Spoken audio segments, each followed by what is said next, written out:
gracias.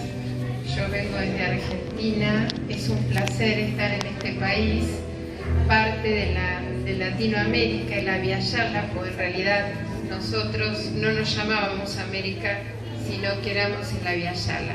Yo le voy a decir, si es posible, no sé, un poema pequeñito y otro. Espero que no me traicione la memoria, porque no me vine preparada, porque no íbamos a venir, nos había invitado a otro lugar, después decidimos que no, que teníamos que venir acá.